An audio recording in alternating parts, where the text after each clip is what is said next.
My mom's new husband takes his kids and her on vacation, leaving me home alone without saying a word. So, I go to stay with my dad and everything spirals out of control. I'm 16 and Eddie's been married to my mom for 2 years. He has 2 sons, 15 and 12. From day one, all 3 of them treat me like I'm invisible. Eddie won't look at me when I enter a room. His kids walk past me in the hallway like I'm a ghost. I've tried everything, being nice, staying out of their way, even offering to help with stuff. Nothing works. Mom says Eddie just needs time to adjust, that he's never dated someone with kids before, which is insane because he literally has 2 kids of his own. Thursday morning, I wake up at 7 a.m. for school. The house feels wrong, too quiet. I check the driveway through my window and Mom's car is gone. Eddie's truck is gone. I text Mom, "Where are you?" Nothing. I call straight to voicemail. I go downstairs and that's when I see it. A yellow sticky note on the kitchen counter. "Be back Sunday. Pizza money in the drawer." Not even from Mom, from Eddie. I check the drawer. There's $40 and a Pizza Hut coupon. For days. They left me for 4 days without saying a word. I sit there staring at that note for like 20 minutes trying to figure out what I did wrong this time. Then at 2 p.m., I'm scrolling Instagram during lunch and I see it. Mom's story. The 4 of them at the airport. Next story.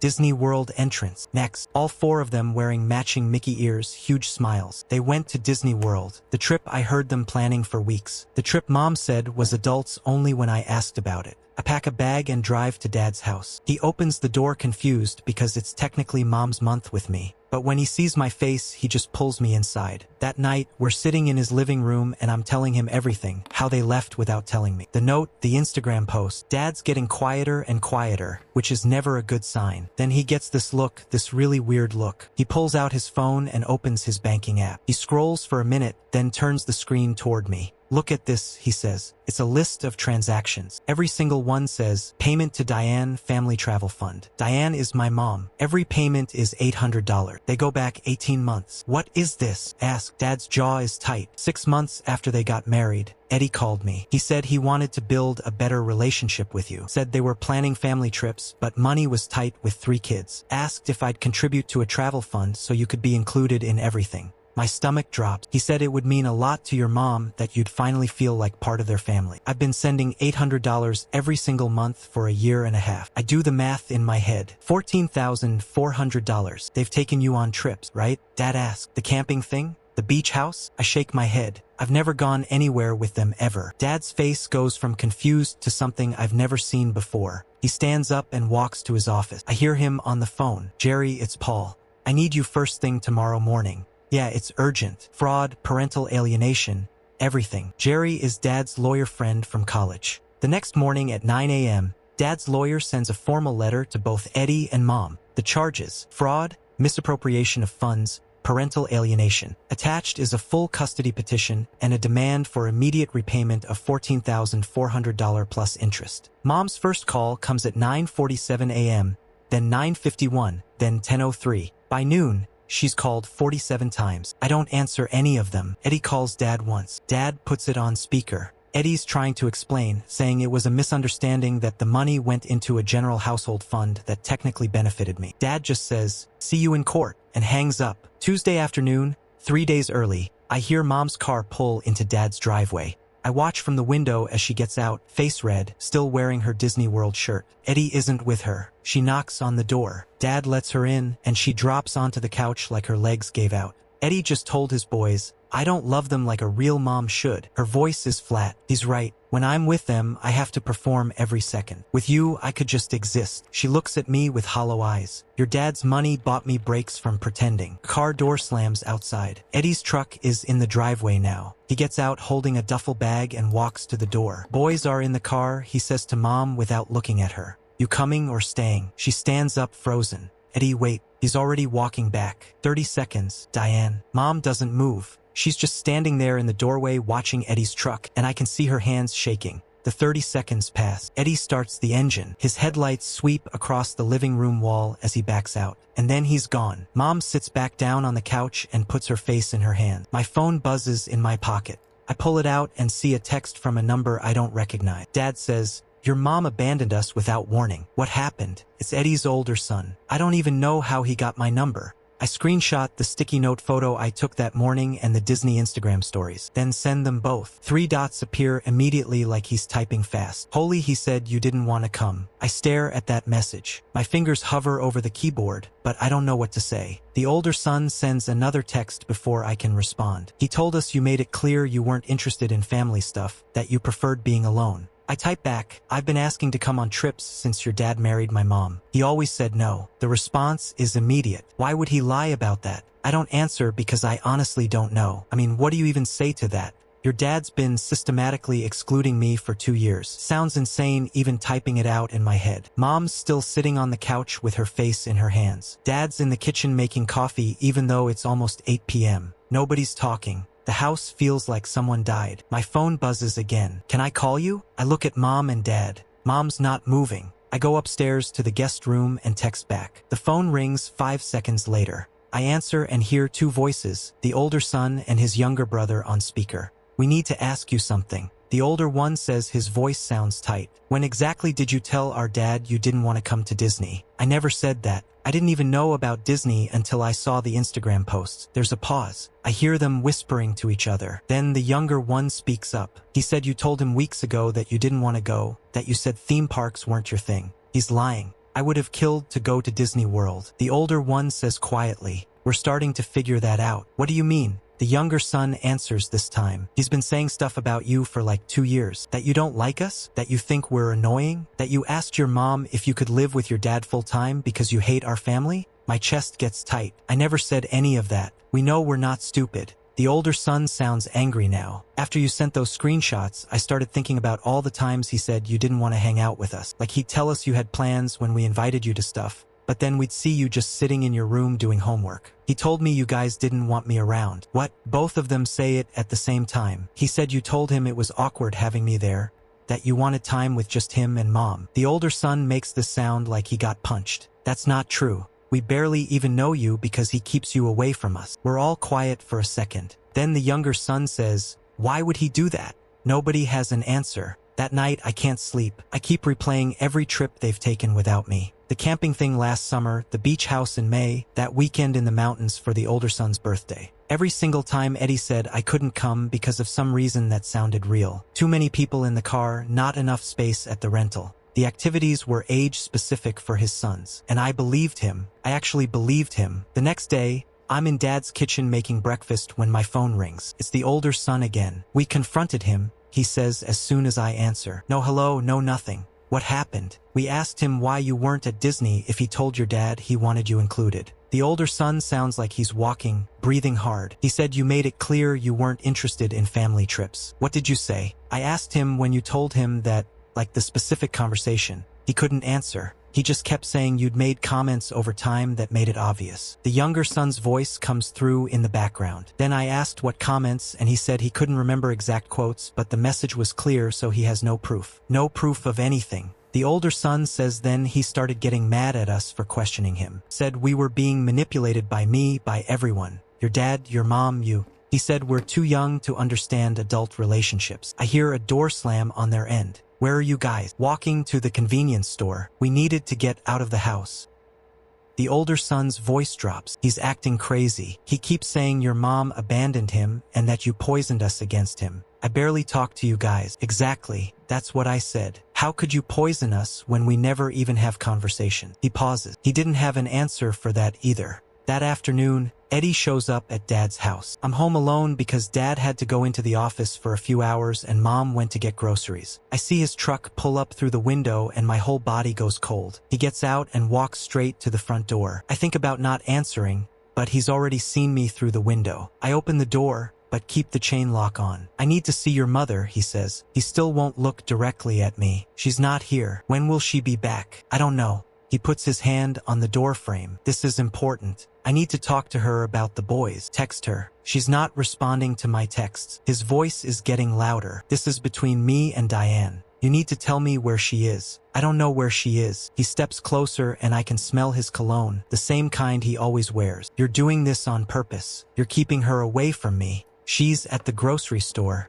Eddie, calm down. Don't tell me to calm down. He shoves the door and the chain lock rattles. My sons won't talk to me because of you. Diane won't answer my calls because of you. You're destroying my family. I step back from the door. You need to leave. I'm not leaving until I talk to Diane. He shoves the door again harder this time. The chain lock is shaking like it might break. I pull out my phone and call Dad. He answers on the second ring. Eddie's here trying to break down the door. Dad's voice goes deadly quiet. Lock yourself in the bathroom. I'm 5 minutes away. I hang up and Eddie's still shoving the door. Let me in. I just want to talk. Dad's on his way. You need to leave before he gets here. That makes Eddie stop. He steps back from the door and runs his hands through his hair. I'm not trying to scare you. I just need to fix this. You can't fix this. Yes, I can. If everyone would just listen to me. We did listen. That's the problem. He stares at me through the gap in the door and his face does this thing where it crumples and then hardens again. You have no idea what it's like trying to blend a family. You're just a kid. Then why'd you take my dad's money? He flinches like I slapped him. That money was for household expenses. That's not what you told him. I said it could help with family integration. That includes household expenses. You said family trips. You said so I could feel included.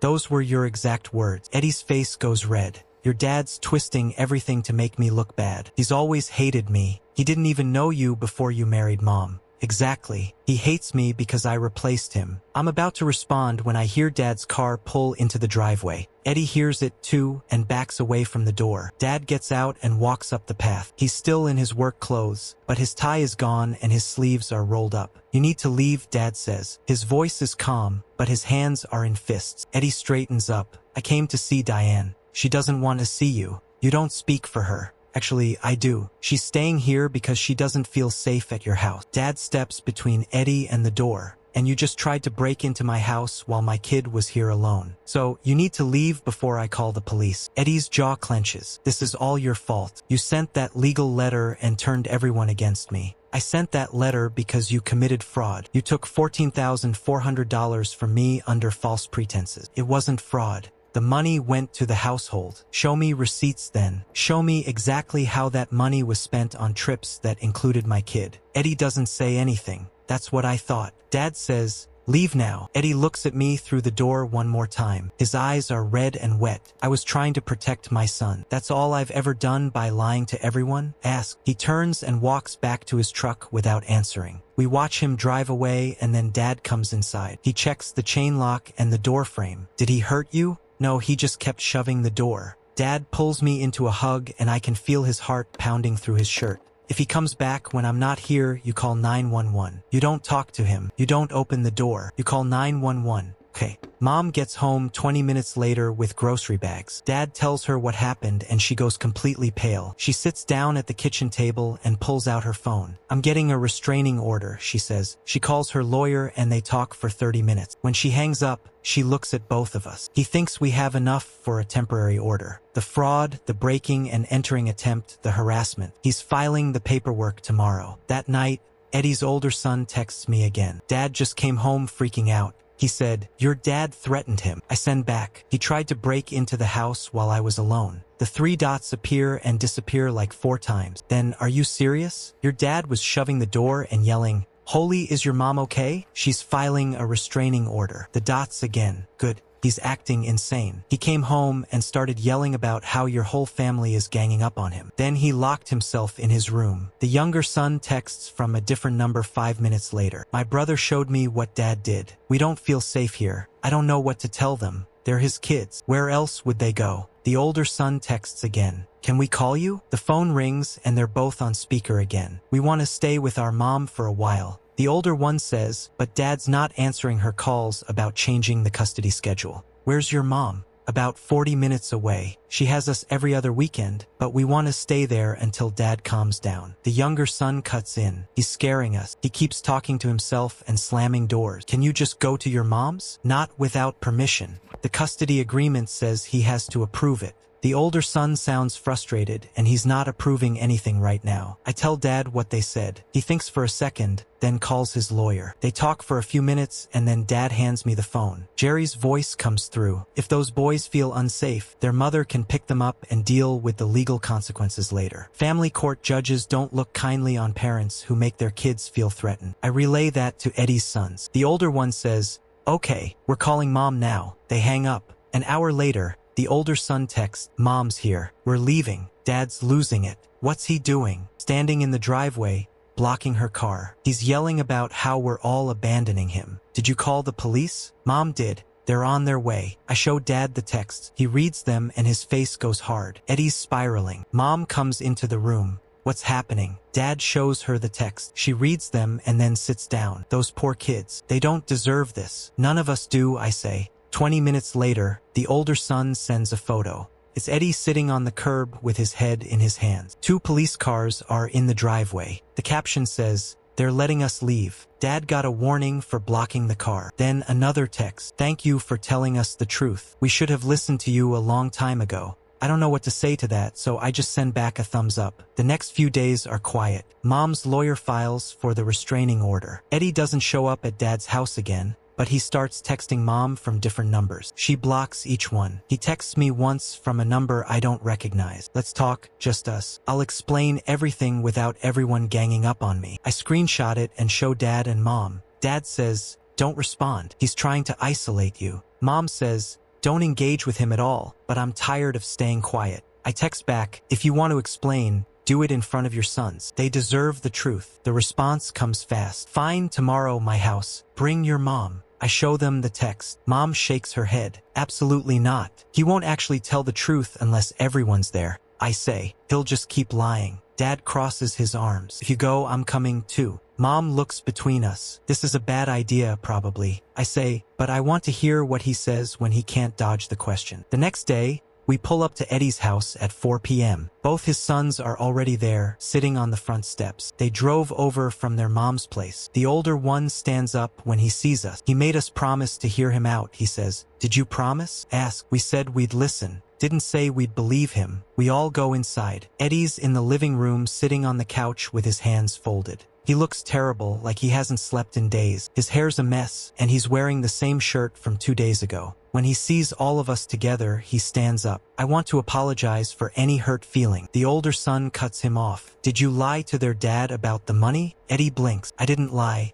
I interrupt him this time. Yes or no? Did you tell him the money was for trips that would include me?" Eddie looks at his sons. He knows he can't deflect anymore. You can see it on his face. The calculation. "Yes, but circumstances changed." The younger son sits forward on the edge of his seat. "What circumstances?" Eddie hesitates. He's trying to figure out which version of the story to tell. Which lie will stick. "Your brother and I talked and we agreed it would be better to have trips just for us at first to bond as a family unit." The older son stands up so fast his chair scrapes backward. "I never said that. You never asked me." Eddie's hands go up like he's calming a wild animal. "You didn't have to say it directly. You implied it when you said you wanted father-son time." The older son's voice breaks and gets loud at the same time. "I was 12. I didn't know you were using that to exclude them and steal their dad's money." The room goes completely silent. Eddie's face is red and his hands are shaking. Mom speaks for the first time since we sat down. Her voice is quiet,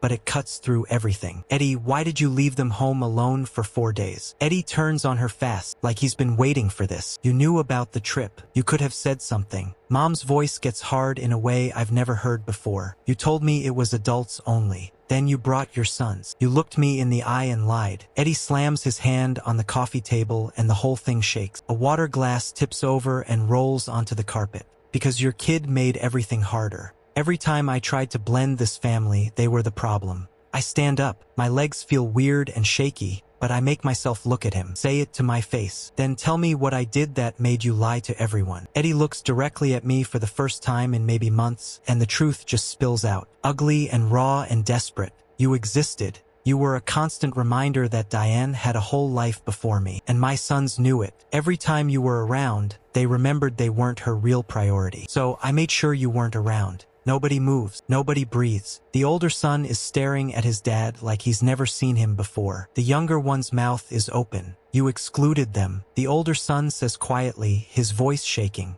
"Because you were jealous." Eddie realizes what he just said. His face changes and he tries to backpedal, stumbling over his words. "No, I meant that's not I was trying to protect." But the younger son is already walking toward the door. He's not running, just walking steady like he can't be in the room anymore. Mom stands up and follows him. Dad's already standing. I look at Eddie one last time. He's still sitting there with his hand on the coffee table, frozen. "You didn't just lie," I say. "You erased me because I made you feel small. Eddie's face crumples like wet paper. His hands reach out like he's going to grab my arm, but I'm already turning away. Behind me, I hear the older son's voice, flat and final. Don't call me. The door closes behind us and we're standing on the front steps. The younger son is already at their car with his mom. The older son looks at me. I'm sorry, he says, for everything, for believing him. You didn't know. I should have asked. He shakes his head. All those times he said you didn't want to hang out. I should have just asked you myself. It's not your fault. He gets in the car with his brother. Through the window, I can see them both crying. Their mom backs out of the driveway and they're gone. Mom and Dad and I stand there for a second. Then Mom says, let's go home. We drive back to Dad's house in silence. When we get inside, Mom goes straight to the guest room. I hear her on the phone with her lawyer talking about the restraining order and custody modifications and divorce paperwork. Dad makes dinner, but nobody eats much. We're all just sitting there pushing food around our plates. My phone buzzes. It's the older son. My brother and I talked. We're gonna tell the court what he said about excluding you because he was jealous. They need to know. I show Dad the text. He reads it and nods. Good. They should. That night, I can't sleep again.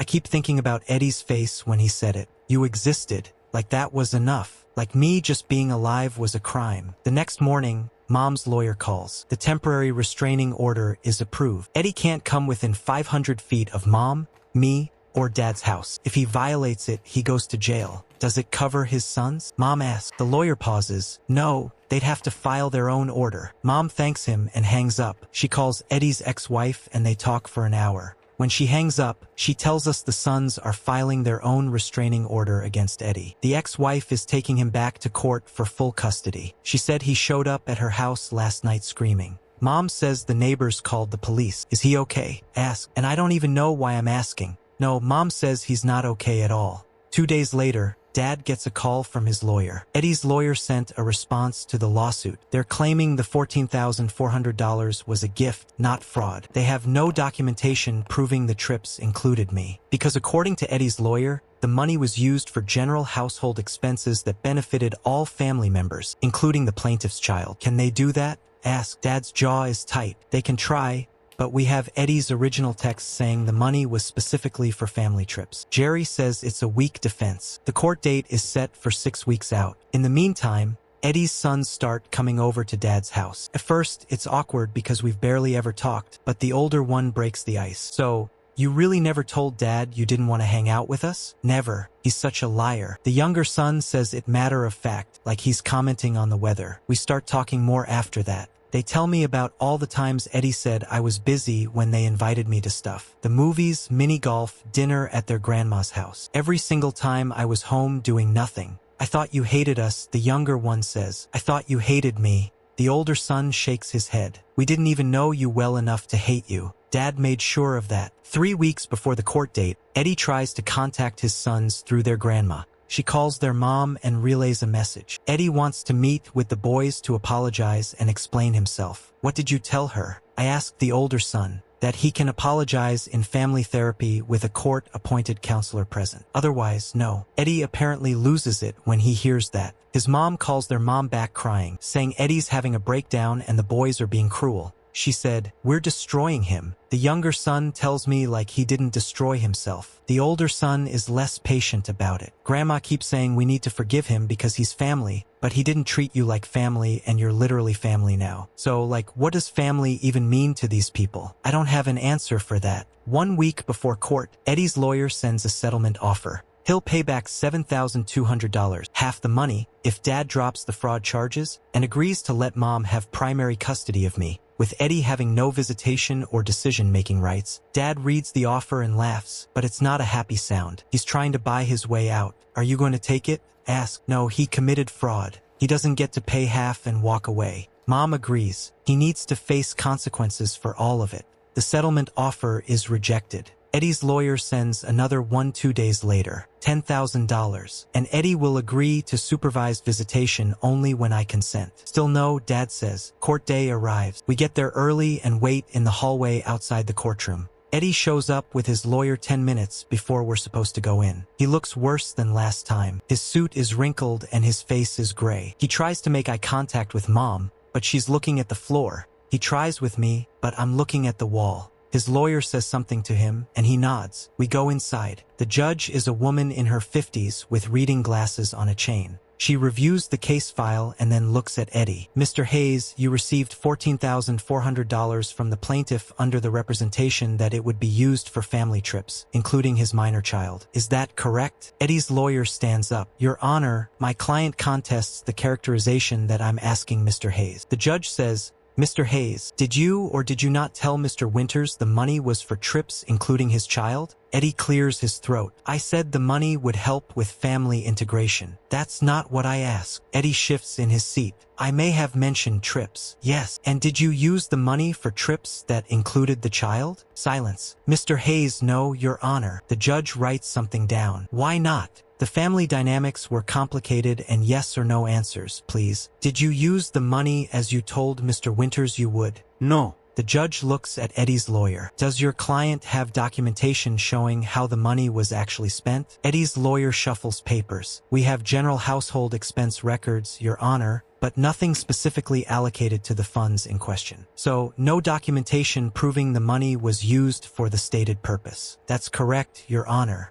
The judge takes off her glasses and looks at Eddie for a long time. Mr. Hayes, you solicited money from your wife's ex-husband under false pretenses. You told him the money would be used to include his child in family activity. Then, you systematically excluded that child while taking the money anyway. Do you understand that's fraud? Eddie's face goes red. I never intended. Intent doesn't matter when you take money under false pretenses. The fact that you're fighting this instead of making it right tells me everything I need to know about your character. She puts her glasses back on. I'm ruling in favor of the plaintiff. Mr. Hayes, you will repay the full amount of $14,400 plus interest calculated at 7% annually from the date of the first payment. You will also pay Mr. Winters' legal fees in the amount of, she checks the file, $3,200. You have 60 days to make payment in full or I'll authorize wage garnishment. Eddie's lawyer tries to object, but the judge shuts him down. We're done here. Next case. We walk out of the courtroom and Eddie's standing in the hallway. His lawyer is talking to him, but Eddie's not listening. He's staring at Mom. Diane, please, can we just talk? Mom doesn't stop walking. Dad puts his arm around her and they keep going. I follow them, but Eddie calls out, this isn't over. You've all turned my sons against me, but I'll get them back. They'll see the truth. Dad stops and turns around. The truth is you're a liar and a fraud and your sons finally figured it out. Leave us alone, Eddie. We get in the car and drive away. Eddie's still standing in the hallway. That night, both of Eddie's sons text me. The older one says, Mom told us what happened in court. Good. The younger one sends, he got what he deserved. I send back, are you guys okay? The older one replies, yeah, better now that it's over, but it's not over. Not really. 2 weeks later, Eddie's mom shows up at Dad's house. She knocks on the door and I answer. She's holding a casserole dish. I made this for your family, she says. I wanted to apologize for my son's behavior. I don't take the dish. You should probably give that to Eddie. He's the one who needs help right now. Her face crumples. He won't talk to me. He won't talk to anyone. I'm worried about him. That's not my problem. He made mistakes, but he's still a human being. He's suffering. He made me suffer for 2 years. He made his own kids suffer. So yeah, I guess now it's his turn. She sets the casserole on the porch and leaves. I bring it inside and throw it away without even looking at what's in it. Mom sees me do it and doesn't say anything. 3 weeks later, the older son texts me. Dad violated the restraining order. He showed up at school. What happened? Security walked him out. Mom's filing a contempt motion. Is he okay? Your dad? I mean, honestly, I don't think so. He looked really bad, like he hasn't showered in days. The younger son sends a separate text. I feel bad for him. Is that weird? I think about that for a long time before responding. No, he's still your dad. But he's a bad person. People can be both. Eddie spends 2 days in jail for violating the restraining order. When he gets out, his mom calls Mom and begs her to drop the restraining order so Eddie can get help. He needs to see his boys. Eddie's mom says on speakerphone. He's falling apart without them. Mom's voice is steady. He fell apart because of his own choices. That's not on us to fix, but you have the power to help him. No, he has the power to help himself by respecting boundaries and getting therapy. We're done helping him. Eddie's mom hangs up. A month later, Eddie's sons tell me their dad moved to another state. He's living with his brother and working at a warehouse.